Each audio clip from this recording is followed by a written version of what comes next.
I hope the Lord will talk to us in a very special way. Let's go to the book of Haggai, and I'll be using only one verse again. Haggai chapter number, dili na ma-object. It's not that text. Haggai chapter 2, verse number 4.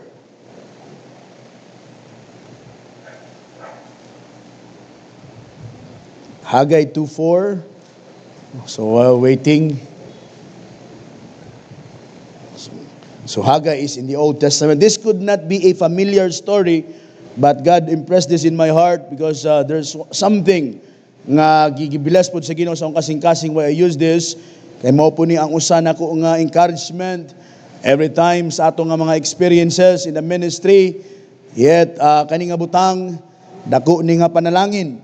Kani nga bersikulo nga nag-remind sa ato nga kailanman ang Dios wala nagbiya, kailanman ang Dios wala nagpasagad sa mga kinabuhi. And you all can testify on that. Wa siguro usa diri moingon nga siguro karong tuiga murag dili kaayo nindot ang Dios, dili kaayo maayo ang dagan sa kinabuhi, but maayo ang Ginoo kanunay sa tong kinabuhi. Okay, Haggai chapter 2 and verse number 4. Are you there? Ako una, since isa lang hapon, akong una mubasa, and then kaduha-dungan kamo, and then lastly, atong dunganan tanan. Haggai chapter 2 and verse number 4 na. Sige. Ako una, the Bible says, "Yet now be strong, O Zerubbabel, saith the Lord, and be strong, O Joshua, son of Josedek, the high priest, and be strong, all ye people of the land, saith the Lord, and work, for I am with you, saith the Lord of hosts." On your part, go. Yet now be strong, O Zerubbabel, saith the Lord, and be strong, O Joshua, son of Josedek, the high priest, and be strong, all ye people of the land, saith the Lord, and work, for I am with you, saith the Lord of hosts. Okay, atong dungan nagbasa begin. "Yet now be strong, O Zerubbabel, saith the Lord, and be strong, O Joshua, son of Josedek, the high priest, and be strong, all ye people of the land, saith the Lord, and work, for I am with you, saith the Lord of hosts." May the Lord God add more blessing upon reading the precious word. Let's bow our heads now. Let's pray. Our most gracious God and heavenly loving Father, again, Lord, we humbly bow down before you today. Una, Ginoong Dios, with all the blessing, with all the things, Lord God, that you have done to us, wala kami lain, Ginoong Dios, mahimo but to thank you, God, for all the things that you have done. Salamat, Ginoong Dios, though we are not worthy, but because of your blessing, but because of your grace, kay mag-impart ka naman, Ginoong Dios, we have come to this very day, para, Ginoong Dios, pasalamatan, para daigon ang imong ngalan sa mong kinabuhi. Lord, I ask you, Ginoo, sa pinakaulahing nga bahin sa among serbisyo karon nga adlaw, you may visit us, Ginoo, in a very special way. Anoint the lips of the humble servant. I ask you, Lord God, to empower me. I ask you, Lord, to impart to me the wisdom that I need. Put words in my mouth that is most pleasing, most necessary, Ginoong Dios, para pagligon, pagdasig, paghatag kadaugan, Ginoong Dios, kanamo karon nga adlaw. Lord, I can do nothing, Lord Jesus, without your help. That's why, Lord, paulamang kau, Ginoong Dios, sa kaalam nga langit nun, tagay ko kaalam, Ginoong Dios, ang gikinahanglan karon, Ginoong Dios, because without you, I am nothing. Hide me behind the cross, nga ikaw, Lord, ang masintrog, matuboy sa mong taliwala karon. Dalaygo ng imong ngalan, o bani kami, Ginoong Dios, hantod mahuman ang mong serbisyo, Ginoong Dios, nga magkaroon kami ng kadaugan, mutakop man ang pinakaulahing adlaw sa among Thanksgiving, but magpasalamat kami kanunay, padayon kami, Lord, nga magpasalamat sa imong kaayo, sa imong gugma nga ni kanamo. Lord Jesus, dalaygon ka wala sa walay katapusan, among itugyan o isalig, apil ang kanungganog kamiyan sa imong ngalan, in Jesus' name, Amen. Ibalik sa ito mga lingkuranan. Now, ang idea mga igsoon about this text, but before that, I have a story that na nabasa about a man who just began rebuilding his house. Kay ang iyang panimalay naguba sa storm. So ang iyang gihimo, iyang gi-rebuild iyang balay from the foundation to the walls down to the roof frame. But because of financial constraint, wala niya na plastar maayo. Wala niya na humandayon. The progress was very slow. Hinay ang dagan siya pagtukod siyang balay. Every time ang iyang neighbors mo tanaw, katawaan siya. Tagaagi siyang neighbors, mo katawa, mo na lang imong kaya. Is that all? Mas nindot man tong daan, mas nindot pa tong sa una kumpara karon. Mas maayo pa to, and even mock at him, katawaan siya. But one thing here, ako nabasa, ingon pa diri, almost, one day he almost quit. Tungod sa mga discouragement nga dungog niya, tungod sa mockery, hunahuna, undango lang siguro na ako ni, puslan man, wa na humani, kapoy na kayo, hinay ang progress, muundang na lang ko. But there was one time, ingon pa sa story, his father stood beside him. Niduol yang amahan, nitapad sa iya, ingon sa anak, ayaw undang. Because they cannot see the finished house. Dili nila makitaan ang human, kumuundang ka. Ingon sa amahan, I am here with you. Keep building. And based on that story, from that simple encouragement from his father, it changed everything. Nga nag-ingon yung amahan, I'm here with you. Keep building. Padayon lang, kay na ako kuyog nimo. You know what, church? That's the exact situation ang na-encounter din sa Book of Haggai sa katawhan sa Diyos. When Israel had returned from Babylonian captivity, na-captive sila for many years, and nakabalik sila sa Jerusalem, and they laid the foundation of the temple. But kung imong tanawon on the story, grabe ang opposition, grabe ang comparison. In fact, in verse 3, kung atong tanawon, nga ang mga elders dinhi, ang mga elders, nag-ingon pa sila, who is left among you, show this house in her first glory. Kinsa ba sa inyo diri nga nakakita sa kaning panimalaya in this temple? Kung ingon pa diri sa text, how do you see it now? It is not in your eyes in comparison of it as nothing. Diba? Ingon pa siya kung kani murag wa ni pulos kumpara sa una. Mas nindot gitong sa una. Tungod sa discouragement, this may look smaller, this may look weaker and finished. But usano, although dili man ingon na makasasala ning mga elders dinhi, but they were just simply discouraged. Grabe ang discouragement nga na-encounter nila dinhi. But you know what? In this text, atong nabasa, God sent Prophet Haggai with a short, powerful message.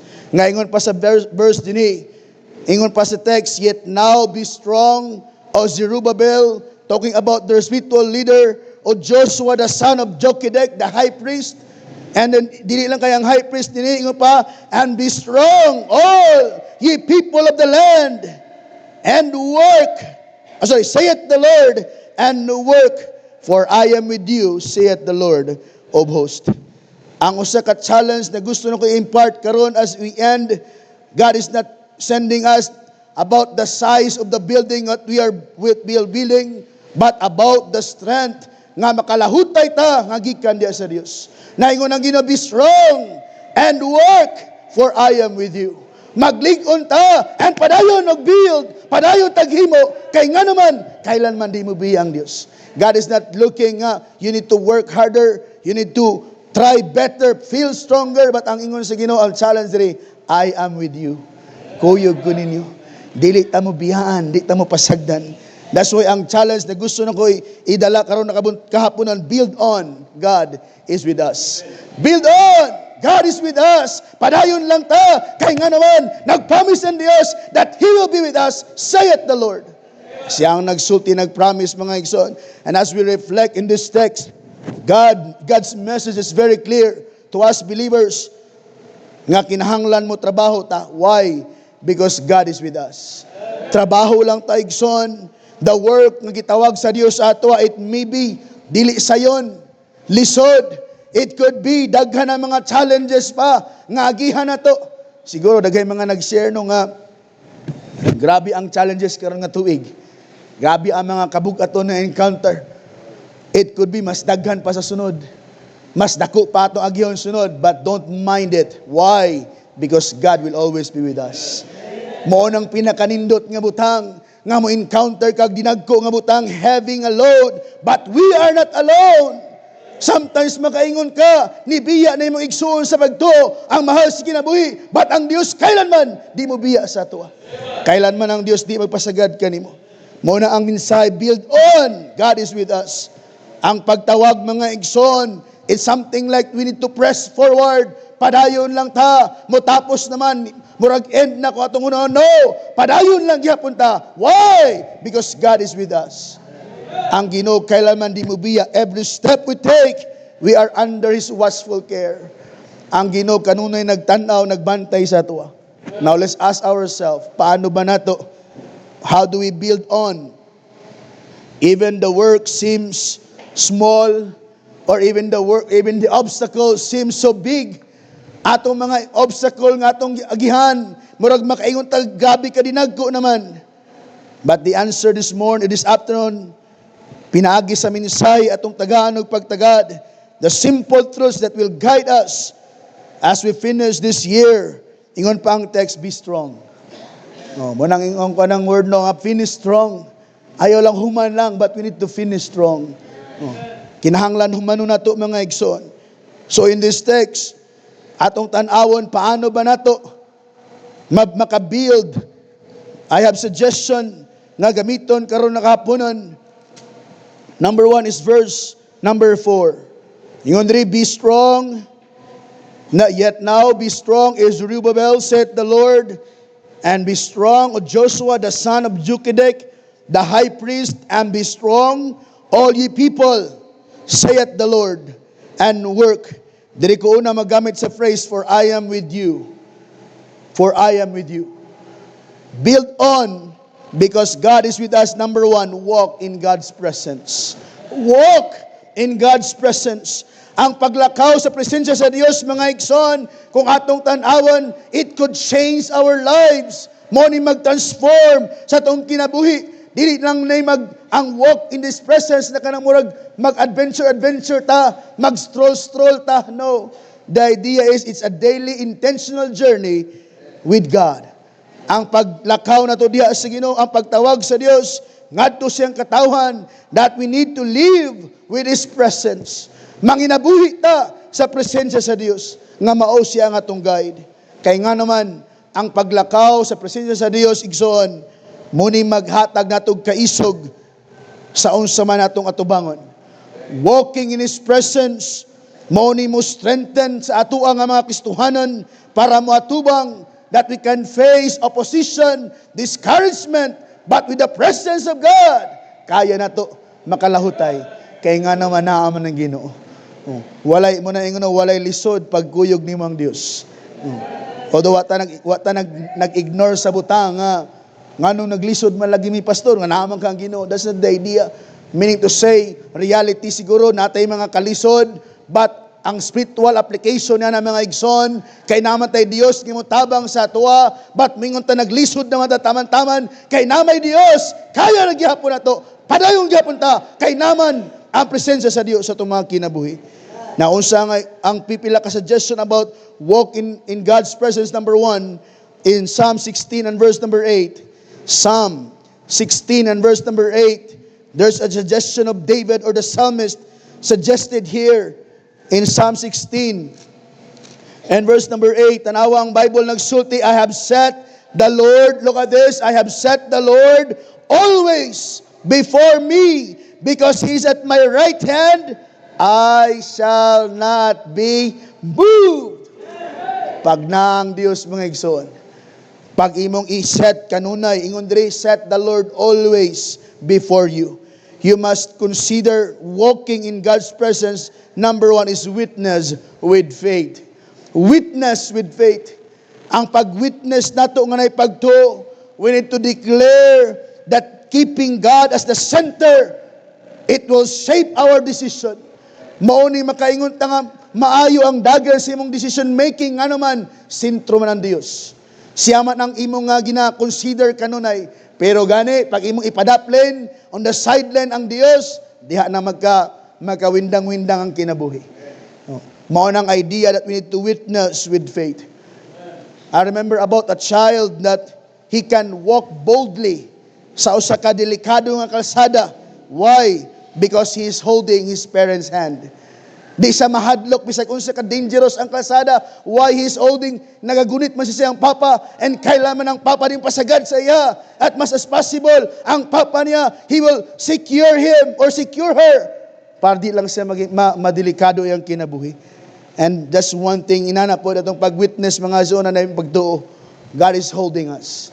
Ang Ginoo nagakupot kinato, and we are never alone. Mabati man ni mo usay, nga marag ikaw na lang, just look up na ang Diyos. Kailangan di kabiyaan niya. And mo nang pag-witness na to, nga na'y pagtuo. No. I have set the Lord always before me. Not just witness with faith, but number 2 is worship with heart. Worship with heart. Micah chapter number 6 and verse number 8. Micah. Ang challenge din ni Micah, bilang Kristohanon, nga kita pod, ato ning pagtagaan o pagtagad, about walking humbly. Let me check the verse if it's correct.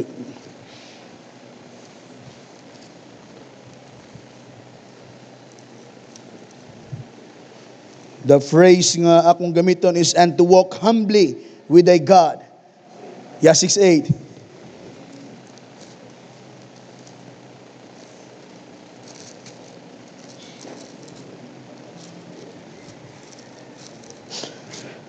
Excuse me. Micah chapter 6 and verse number 8. Mali ang pagka-type din. But anyway, thank you Pasudan. Ingon diri, he that showed thee, O man, what is good, and what that the Lord require of thee. Look at this now. But to do justly, and to love mercy, and to walk humbly with thy God. Ang Kristohano na paglakaw, ang pag-worship nga ng kasing-kasing is ang paglakaw nga ng mapinubsanon diya sa Dios. Trusting God, even our life is uncertain. Usay, and tinud-anay man, di man ta sigurado sa atong ugma. Walay usa diri makaingon nga, ugma nga adlaw, okay ang dagan sa akong kinabuhi. Our life is uncertain. That's why we need to be humble, asking the Lord, Lord, I cannot do this alone. Di na ko ni kaya, Ginoo. I need your help. And one thing, na mag-worship tanay, kinasing-kasing diya sa Ginoo, walk humbly with thy God. Lakaw ta, nga nay pagsalig diya sa Dios, and ang idea diya is na ang pagpaubos sa Ginoo. Kabantay mo anang kanang maglakaw sa tightrope. May mga exhibitionist niya na nga maglakaw sila sa straight lang straight na rope lang, and siguro mga 10 to 20 meters ang distance, and they were just holding a rod. Maglakaw sila. Nganong makalakaw man sila? Kaya nga naman ang ilang focus nasa rope, nga di sila matagak. Mao po ng idea mga igsoon, ang atong focus must be on God. Ayaw focus na matagak na gid ko ani, tagak jud ka. Ang focus nimo na naka sa rope, nga di ka mahulog. And same is true mga igsoon, our focus must be on God, looking unto Jesus, the author and the finisher of our faith. Na mga times nga grabing problema sa palibot, just focus on God. Focus lang sa Ginoo igsoon. And mo ang idea that we need to worship with heart, na mag-alagad ka sa Ginoo nga nang kinasing-kasing, and wala na siguro usad dinhi nga dili familiar about that idea, nga mahimong nonsense ang imong pag-worship nga imong gihimo kung dili nimo kinasing-kasing. Mahimo lang nga walay kapuslanan, as if lang compliance lang. You have come to worship God through compliance. You have come to worship God tungod kay responsibility nimo. But when you worship with heart, it means kinasing-kasing, tinud-anay, real ang iyong pagkalagad sa Dios. Kaya nga naman, mo nang kinahanglan as we walk in God's presence. If you want to build on, because God is with us, number 1 suggestion, walk in God's presence. Lakaw ka sa presensya sa Dios. Ayaw lakaw as if ikaw lang nang inabuhi. Ayaw lakaw na kaya na ko ni. I have all the expertise. I have all the talents. I have all the abilities. Kaya na ko ni. Igsoon, dili na to kaya. We need God and walk in His presence. If you want to build on, padayon taglakaw diya sa Dios. Number 2, not just build on, walk in God's presence, but number 2, usa na challenge, balik ta sa itong text, Haggai chapter number 2, verse number 5. Ingon ang text, according to the word that I have covenanted with you when you came out of Egypt, so my spirit remaineth among you. Fear ye not. Ang ikaduha nga butang, mga igsoon, ingon diri, I like the word that says this, according to the word that I covenanted with you when you came to Egypt. Kinahanglan maglakaw ko, magumusunod ka sa anong word, according, sigon sa pulong sa Ginoo. Not just that, we need to walk in God's presence, but number 2, obey God in God's power. Obey in God's power. I like this picture when I was searching of pictures na mo relate sa itong point. I like this idea. In the other side, if you notice, in your right, na nakabutang niya, I believe in God. Daghan kayong tao nagpanon.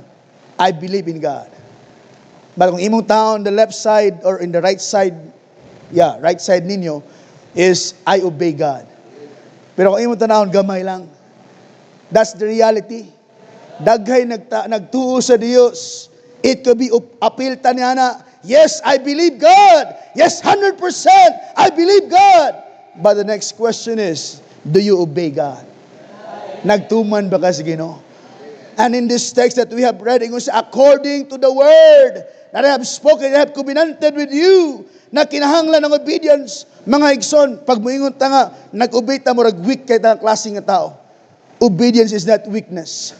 In fact, it is the strength in action. Why? Because God empowers you when you obey. Pag mutuman ka sa Ginoo, i-empower ka sa Dios. Our true obedience comes from trusting God's enabling power. Ang atong Dios nagikasaligan, enable siya. It can enable you. Tagaan ka katakos sa Dios. Not your own strength, but in God's strength. Nag-promise ang Dios in His Spirit that He will empower you and me.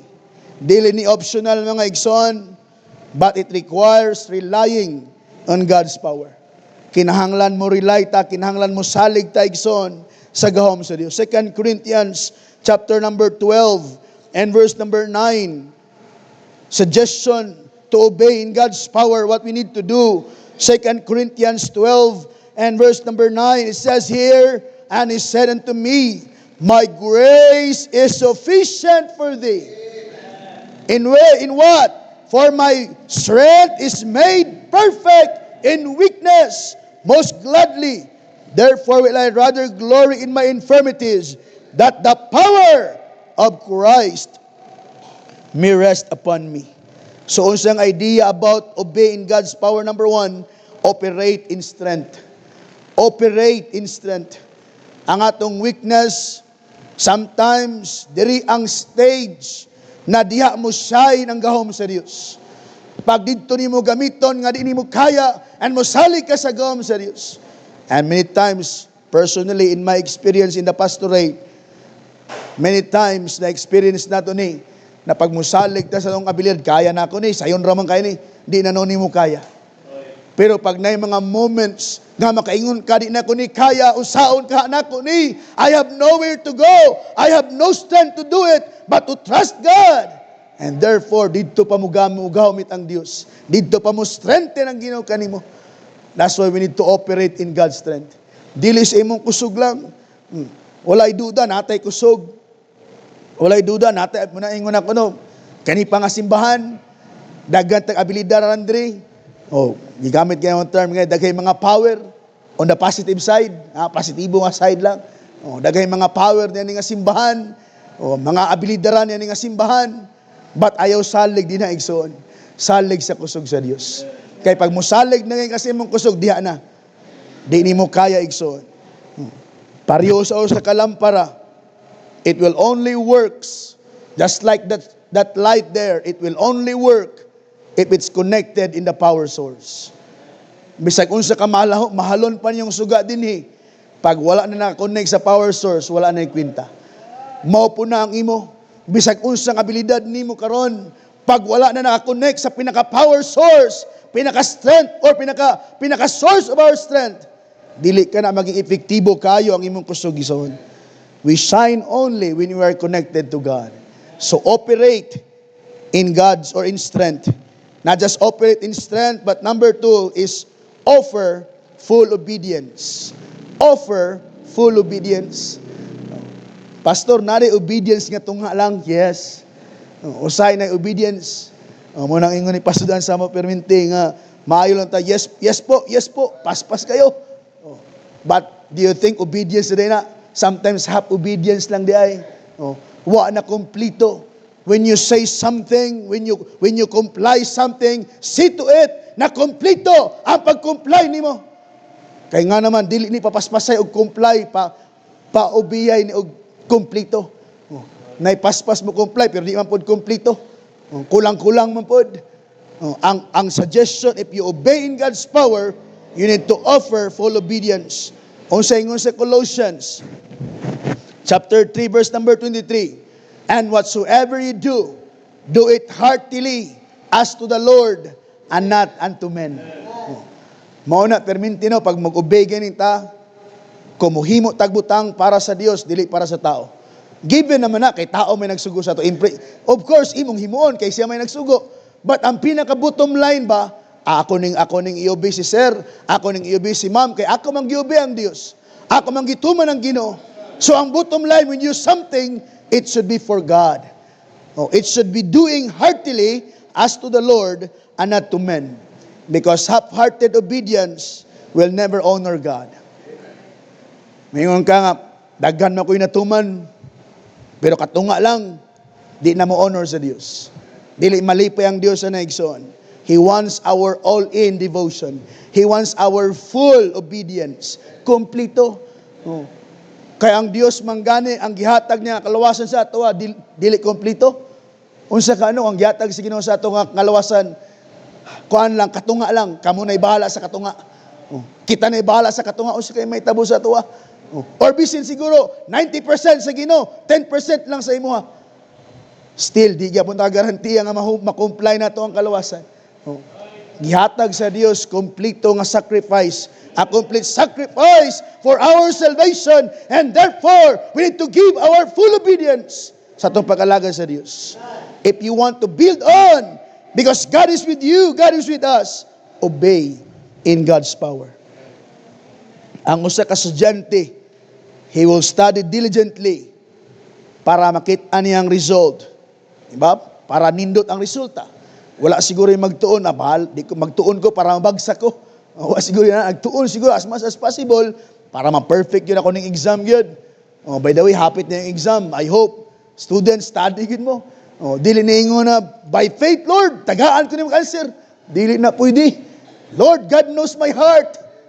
Tagay ko answer. Dili na po, di na madadana.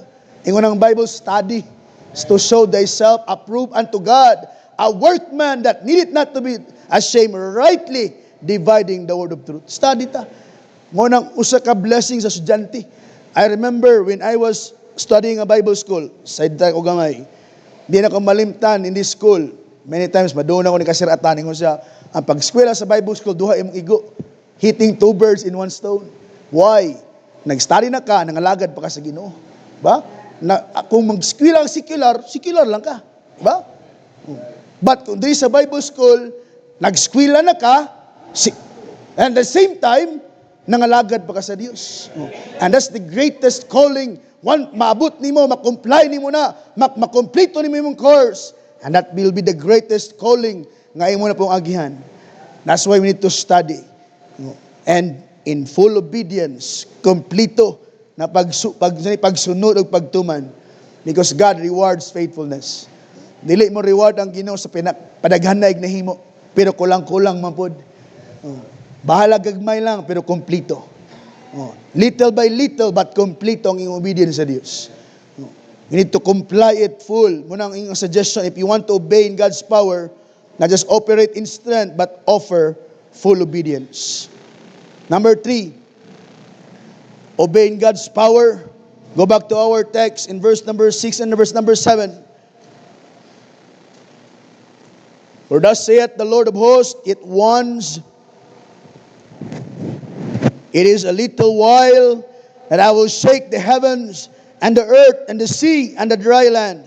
And I will shake all nations, and the desire of all nations shall come, and I will fill this house with glory, saith the Lord of hosts.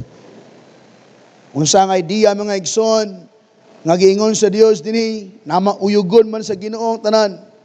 But I like this idea, point na akong ihatag karon kahaponan, is we need to remain in God's plan. Remain in God's plan.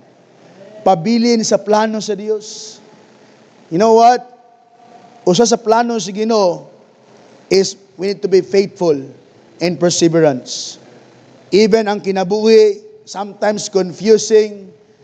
Unang ingon, sometimes kita kasabot sa plano sa Ginoo. Di kita kasabot sa plano sa Dios. Kaya kung kasabot ta, Ginoo na ta. Diba? Kung makasabot ka sa plano sa Ginoo, Ginoo na ka. Sometimes you will never understand that. Bisa unsaon ni mong dig up, Lord, why? Nganong kami man Ginoo, nganong sa amo man Ginoo, why you have done this? Why may experience na mo ni? We may never understand God, but just remain in God's plan. Pabilin lang sa plano sa Ginoo. Because God's work requires persistence. Padayon mo bilang estudyante, padayon ta, bilang member sa simbahan, padayon ta. Dili tungod kay lisod na, muundang na. Dili kay sakit na, undang na. Hantod sa taman, kaya nimo. Padayon. We need to remain in God's plan. Kay mo nang design sa Ginoo. And this text reminds to stay in His plan despite ginagmay lang, ginagmay na utang. Kaya ang plano sa Diyos, I like this, because God's plan is always perfect. Ang plano sa Ginoo, it is always best for you. Walay plano sa Ginoo nga dili makahatag kaayuhan sa tuwa. Di lang ta kasabot usahay. That's why we need to ask the Lord's blessing, ask the guidance of the Holy Spirit, balik ta sa pulong sa Ginoo. So isang suggestion that we can remain in God's plan, number 1 is resist deceptive distractions. Resist deceptive distractions. By the way, ang distractions deceptive gyud na. Na mga butang sa kinabuhi nato na sometimes could distract us. Sometimes it could be our work. Sometimes it could be our business, our studies, mo na mga disruption usahay. But ayaw sugot niya na, i-resist ni mo na. Ayaw himua nga rason nga makasabot bitaw ang Ginoo. Given naman na makasabot gid ang Dios. Kasabot ra lagi ang Ginoo lagi inani. But I want to remind you, that's the disruptions, that's the distraction of the world, that's the distraction of the devil, para ma-distract ka, ma-derail ka, malayo ka sa plano si Ginoo. But the plan of God for you is to be faithful. Padayon lang. And mo nang pinaka-best na plano si Ginoo. Pero ang plano sa yawa sa imo, sidetrack lang ang ginagma, importante makabalik lang ka. Di namang plano sa Dios. God wants faithfulness. Kaya ang faithfulness diha magbase ang atong rewards one day. Dili man imong tanang Ginoo nga pila na imong nahimo ani naundang ka. Mo nang giingon sa Bible school kanunay sa mua. Yabutanan. Grabing hago niyo, first grading up to third grading, pagka fourth grading, di ka magtarong, yabutanan imong gihaguan. Mao po na ang punto sa pag-alala sa Ginoo. Nagsugod ka 5 years already, 10 years already, 15 years na ka nang alala sa Ginoo, and imbiyahan lang nimo kalit. Sayang ang 15 years ng imong gihaguan. And di ka makabalik. Good thing, gitagaan patag chance sa Ginoo nga makabalik ta. Let's resist deceptive distractions. Kaya ang faithfulness mga igsoon, dili ni may base sa kadakon. Kung sa ingon na sa Luke 16:10, na suggestion nito, na challenge ito, he that is faithful in that which is least is faithful also in much. Diba? Kung ikaw gani faithful sa ginagmay na butang, absolutely paabot sinag ko faithful puga. Pero ang baliktad, pag unfaithful ganing ka sa ginagmay, of course pag abot sa dinag ko unfaithful puga. That's the principle of the Bible. Dili na ako nagsulti niya na. Daghan na maingon na ginagmay pamanggod ni, sige lang, ako lang sa ani. No. Kung sa ginagmay na butang, di ka kasaligan sa Ginoo. Kung sa ginagmay nga butang, unfaithful ka, mas more, sa dagko nga butang, nayatag sa Ginoo sa imo. And sometimes these are the distractions. And don't be deceived of that distractions. Resist it. Ang sa ka-worker, Ang pinaka-idea niya, ang sa worker will just stand minor tasks.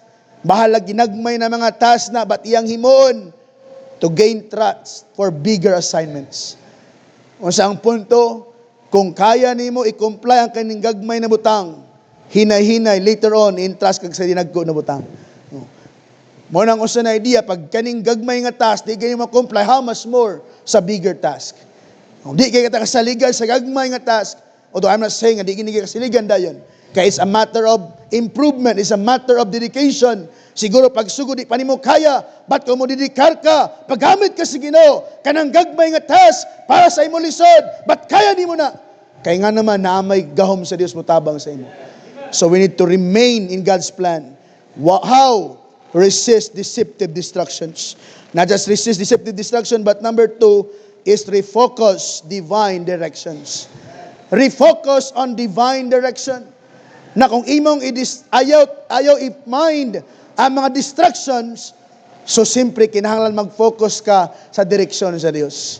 Mao ning imong i-focus sa imong kinabuhi. Oh. Jeremiah 29 and verse number 11. Jeremiah 29 and verse number 11. Sometimes gamit-gamiton pa ni sa mga unsaved. Oh, kuya pa magamit-gamit ang unsaved ani.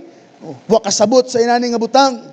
But kita na Kristohanon mas mo claim ani nga butang is the divine direction of God.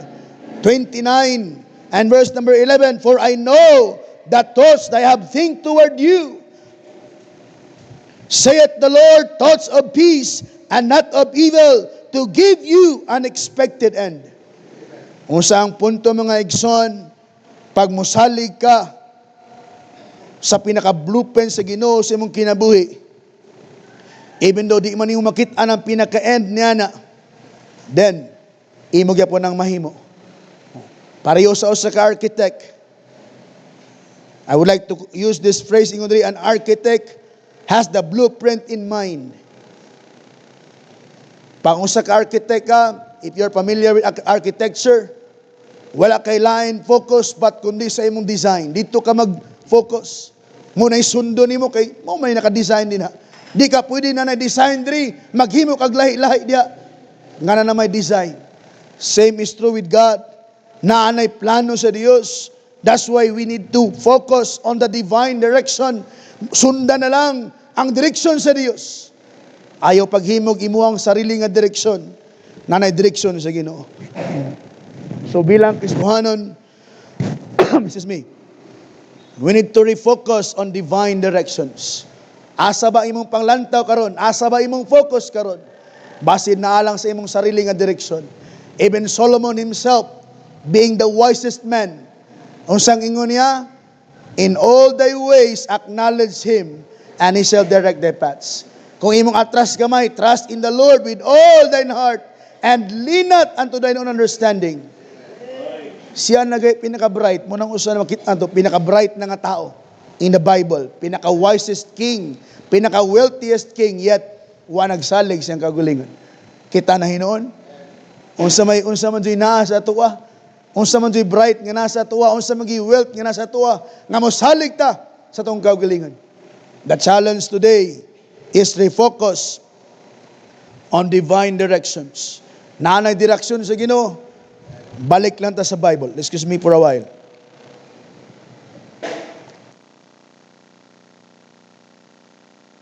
So the idea, if you want to build on because God is with us, the challenge is remain in God's plan.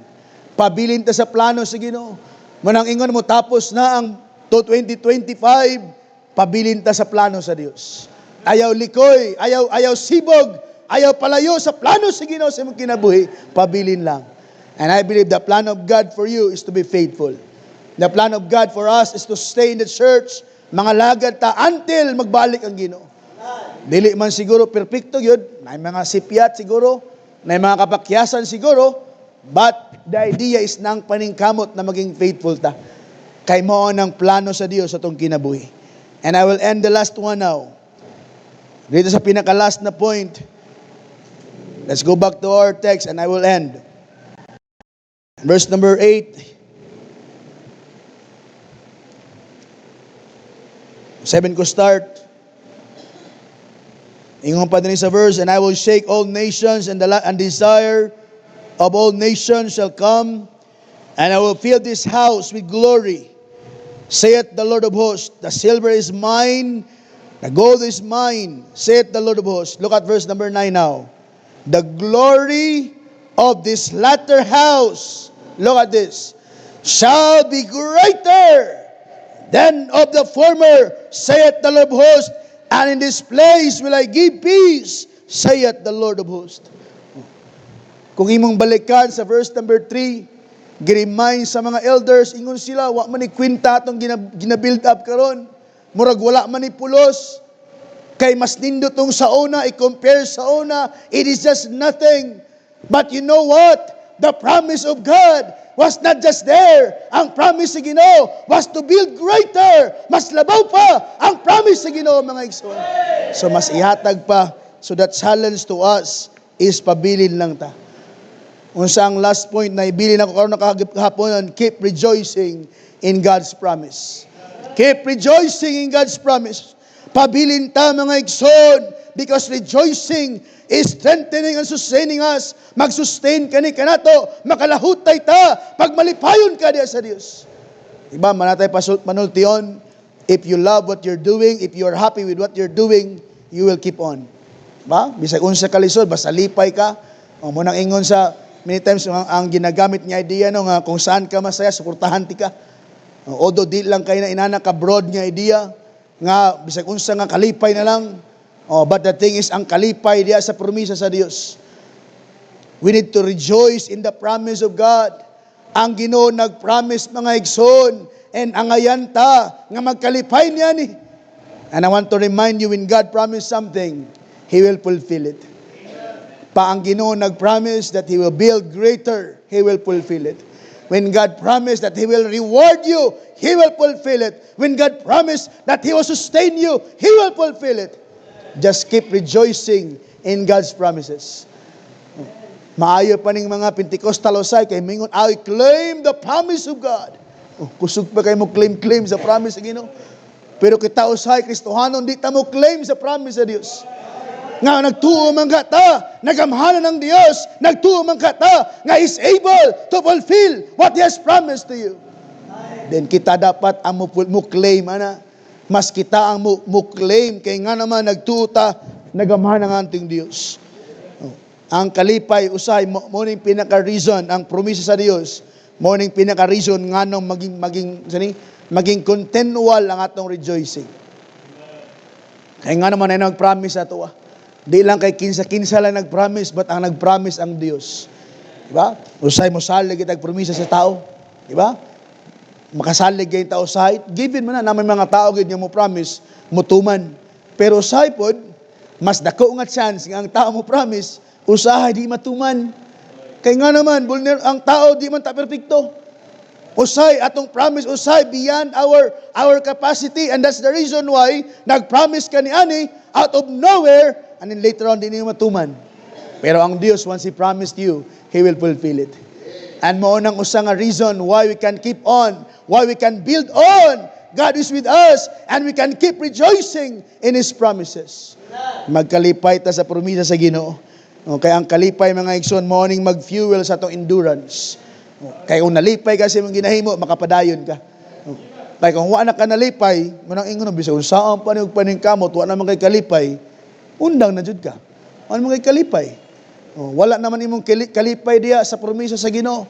Pero pag nagkalipay pa ka sa promisa sa Dios, bisag unsa pa ng struggle din ha, bisag unsa pa ng mga attacks, o sa mga setbacks, you will keep on. Why? Because God promised that He will fulfill it. Iyang tumano ng iyang promisa kanimo. So, isang suggestion about this, number 1 is kindle celebration today. You need to kindle celebration today. Psalms 123 verse number 6. Tanawa ingon si David in Psalms 126 and verse number 3. Nagamit ni sa atong mga singers nga text, ingon pa sa verse, in verse number 3, the Lord, what? The Lord hath done great things for us, whereof we are glad. Kung imong tan-awon lang, natapos ang tuig na ikalipay mga igsoon for all the things that the Lord had done to us. Muna ko ingon kayo, kung mabalik lang ta way back 1 month, 1 week ago, we could be glad because the Lord had done great things for us.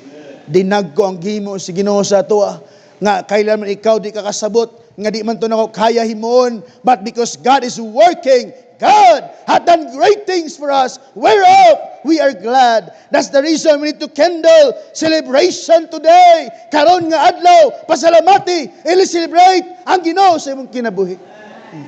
Mabuti na ang suggestion sa atong pag-alala sa Dios is kinahanglan ang pagkalipay.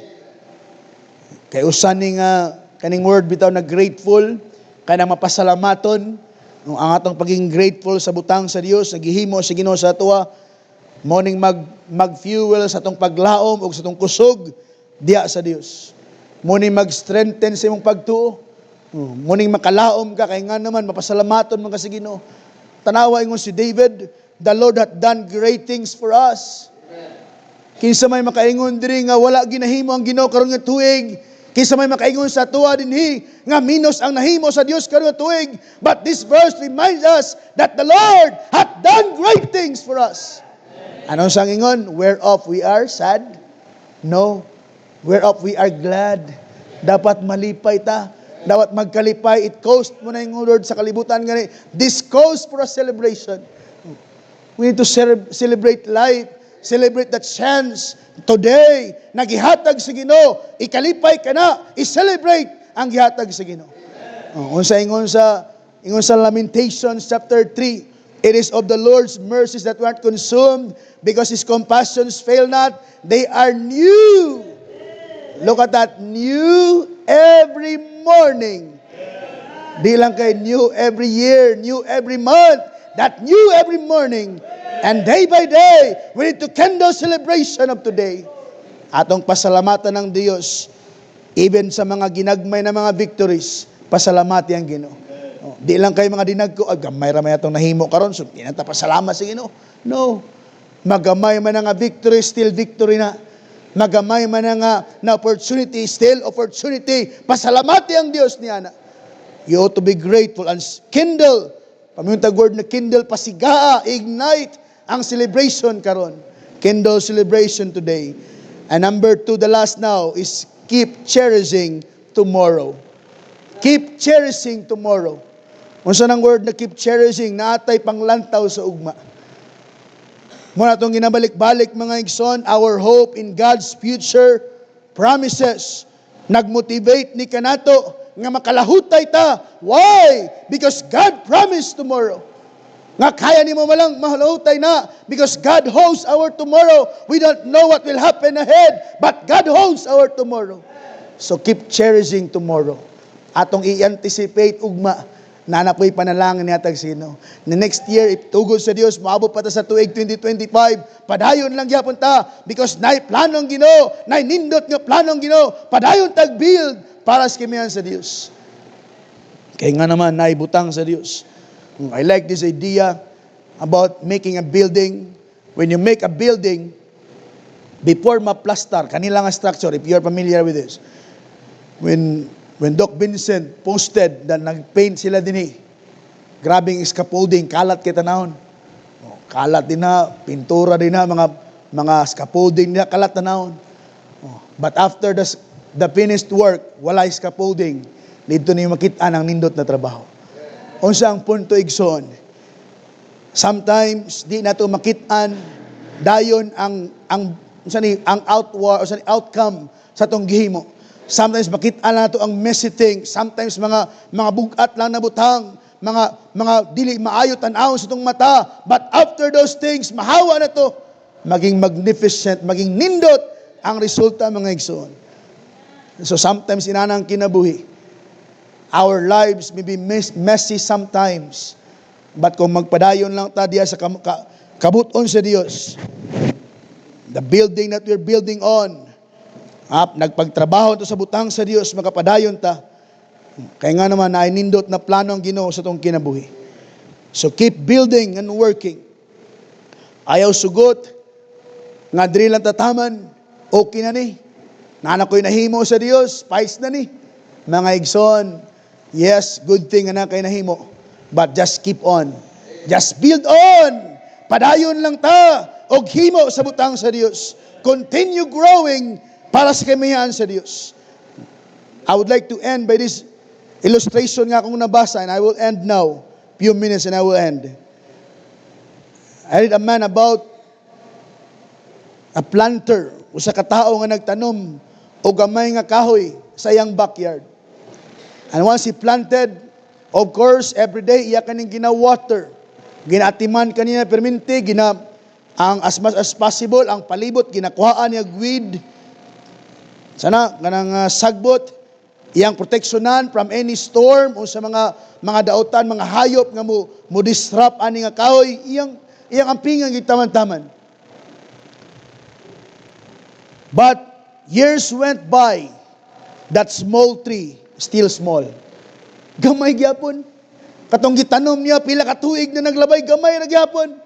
I-compare niya sa iyang mga silingan nga nagtanom po, dagko ng kailang mga kahoy, nagatower na, tas-tas na kayo. Aningon pangalto, sa storya na basa, nga yung neighbors nagkatawa sa iya, nga anong hago-hago, pamangka, gamay lagi na, perminti, pabili na gamay. But that man never quit. Padayon gimusig atiman sa iyang small tree. Iya gyapon gina-nurture, gina-culture gyapon niya. Ingon siya, I know with care and patience, with proper care, this small tree, one day, mutubo na lagi ni. Grabe iyang pagtuo. And tuod man, in few years' time, that tree grows, towering. It's much more bigger than any tree in the neighborhood. Mas labaw pa, umas pa sa iyang gi-imagine, that it bears fruit. Nag-blossom kani beautifully. Grabe kanindot, mas taas pa, mas stronger pa sa uban. And you know what, church? The work of God that calls us is like that small tree. Ang pagtawag sa Ginoo sa to, sometimes our lives, it seems low, our lives seem small, but God's word reminds us, God's word is very clear, just be strong. Work, for I am with you. Trabaho lang ta. Just build on. Kay ngano ang ingon sa Dios, I am with you, saith the Lord. I will never leave you, nor forsake you. Whatever happens, I will be with you. Kuyugan ti ka, I am with you. Just work. Trabaho lang ta para sa Dios. Bahalag dili ma-appreciate ang atong trabaho karon, sige lang. Just work. Bahalag gamay lang atong accomplishment, just work. Bahalag gamay lang atong participation sa simbahan, just work. Bahalag di ma-appreciate sa uban, kanang gamay ni mahimo, just work. Because God is with you. Di ka biyaan, di ka pasagdan sa Ginoo. Muna ang challenge mga igsoon, build on. God is with us. Maybe you got the point already, walk in God's presence. Maglakaw ta sa presensya sa Ginoo, obey in His power, remain in His plan, keep rejoicing in His promises. Mutak-op na ang tuig 2025, igsoon. Siguro it could be the second to the last message that you will be hearing in this pulpit. Of course, dapat mo walid din karon 28. It could be 2 or 3 more preachings you will hear from this pulpit. But I challenge you, ayaw undang. Don't stop building. Keep building what you have begun in your life, na nakay nasugdan sa imong kinabuhi, sa imong pamilya, sa atong church, na nakay nahimo, na nakay naka-establish. Just keep planting, just keep praying, just keep praising, because God is with us. I would like to end by the quote I always put in mind from our late pastor. He said, always remember this, he said, the main event is still ahead. The main event is still ahead. The best is yet to come. Ayaw settle nga nakahimo na ka. Ayaw settle nga na kay nahimo karon. Okay na siguro ni. Okay na ko mubiya. Okay na ko muundang. No! Just build on. Padayon lang. Kay kailanman di kabihan sa Dios. Unsa ang himuon nimo? Just keep on. Padayon lang taigsoon. Kay nga naman di ta biyaan, di ta pasagdan sa Ginoo. I would like to end now as I pray. Christians, challenge to you. Just keep building. Padayon lang tagtukod, padayon tagtrabaho, kaingon sa verse din just be strong. Let me end by this verse. Now be strong, O Zerubbabel, saith the Lord, and be strong, O Joshua, the son of Josedek, the high priest, and be strong, O ye people of the land, saith the Lord, and work, trabaho, for I am with you, saith the Lord of hosts. Ang Ginoo nagsulti nga di ka niya biyan, di ka pasagdan. You can keep on building your life. Igsoon, na naman tayo nasugdan. Ayaw tuguti na ang imong nasugdan, imo lang sayangan. Let me challenge you, just keep building for God. Para sa Dios man niya itong ministry. Dili man ni kay Pastor Dan, dili man ni sa Burnales family nga ministry. This is for God. This is from God's ministry. Although pasalamat there's a man stood here in front of you in the person of Pastor Daniel Burnales nga nagstand behind this pulpit, and as behind this pulpit in this church nga yang ihatag yang kinabuhi ipagamit ni nga simbahan. Let's build on. Padayon taigsoon para sa kamihan sa Dios. Ikaw karon nga takna, if ever I would like to use this opportunity, if ever naman sa tuwa dinhi nga di pa siguro sa kaluwasan, better settle it. Di ka pwede mo build on sa imong kinabuhi kung unang-una wala pa kay relasyon sa Dios.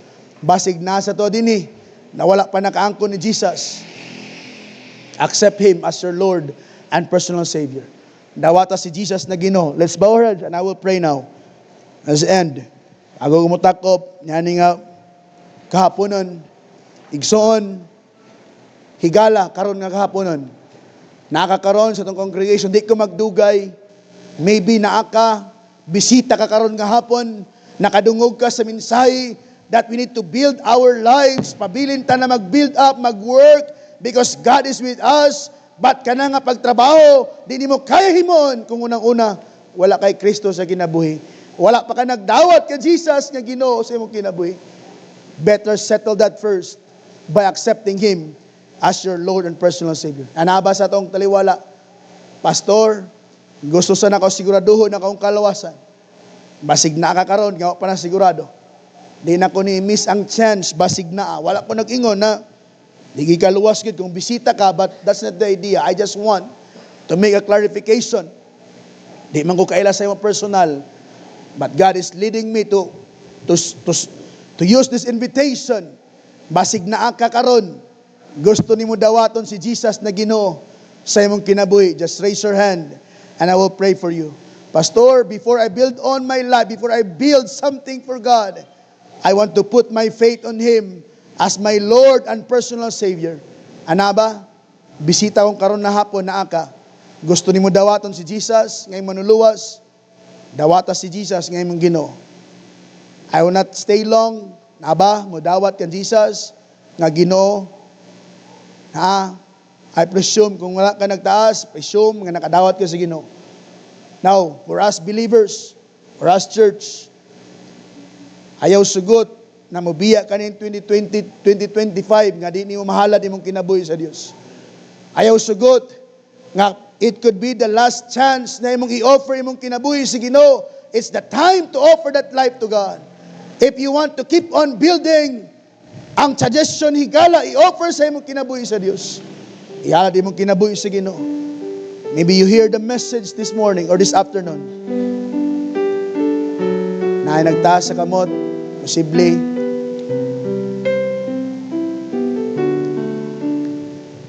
Ikaw nga Kristohanon karon nga hapon, i-surrender imong kinabuhi sa Dios. Ihalad imong kinabuhi. The work is still big. Maybe our progress is still small, maybe sometimes confusing. Ang butang sa Ginoo nato igsoon karon ang chance na ihalad imong kinabuhi sa Dios. I-commit ng kanang kinabuhi nimo sa Ginoo. If you hear the message, I appeal to you what the Lord has talked to you.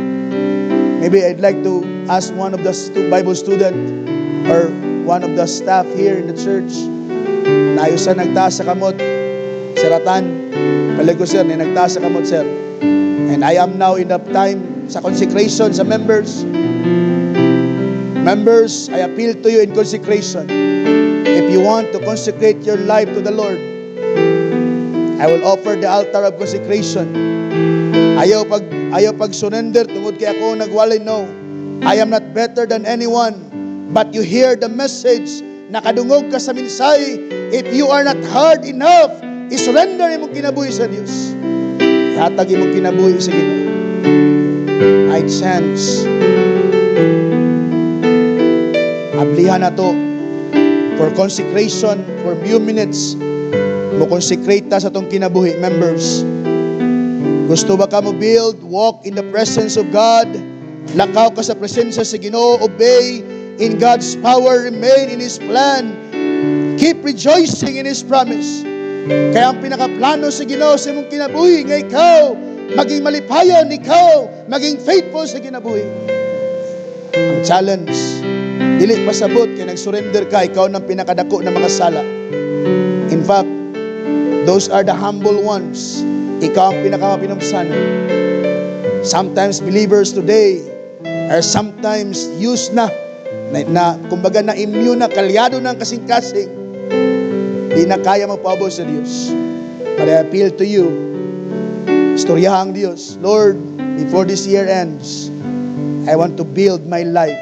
I want to keep on building because you are with me. I want to walk in your presence. I want to obey in your power. I want to remain in your plan. And I want to keep rejoicing in your promises. God knows our need today. Believers, madayon hangyo ang Diyos sa imong kinabuhi. Let me ask the Lord's blessing. God in heaven, Lord Jesus, I thank you, Lord God, for the chance today sa imong gihatag ni ani nga simbahan. Of course, the Anabaptist Church, Cebu City, for the Thanksgiving Sunday service nga imong gipatigayon garon. Pinaagi sa pagdumala ani nga Pastor Daniel Bornales, and all the members, the workers, the staff, the students. I pray, God in heaven, that you will bless your people. You will give them the desires of their heart, O God, as long as they please you, Lord. Ginoong Diyos, naghangyo kami nga katong nga mga mensahe, magatod katong paglaom, pagdasig o pagligon ka na mo, Ginoo, sa pagpadayon ng alagad kanimo. There are many times mo back out, mo undang, mo surrender kami, but with your promise that you are with us, O God. Padayon ka na mo nagpabilin, and mo ni magdasig, magligon ka na mo nga makalahutay kami. Dalaygon ang imong ngalan, I claim the victory, I claim the power, I claim the provision in this church. In the name of Jesus, I pray. Amen and amen. I'll give now the time to Pastor Daniel.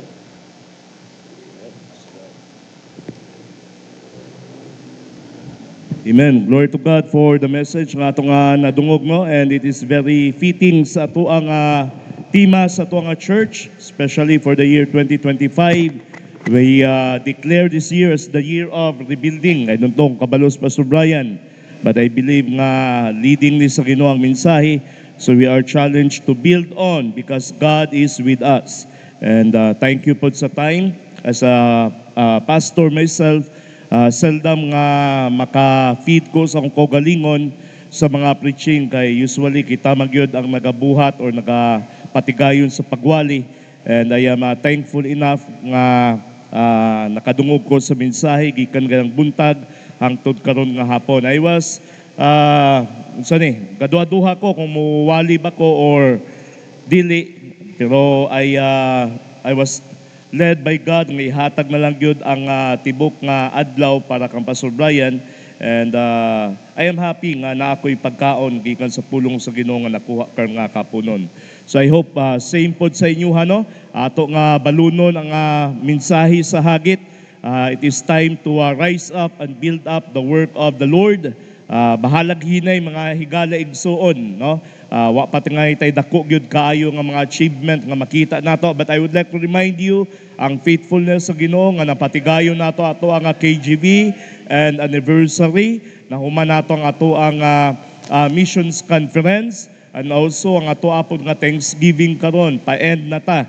So ang tanan nga activity nato na maintain nato throughout the whole year. I was very afraid nga kung makaya ba nato, but thanks be to God, with the help of God and with the help of God's people, ang inyong mga sacrifice, especially sa finances, nahimo nga posible ning tanan. So we give God all the glory, the praises sa iya nga gibuhat sa atong nga simbahan. And yes, tinud-an na ingon ni Pastor Brian, no? We are not sure of what will happen on the future.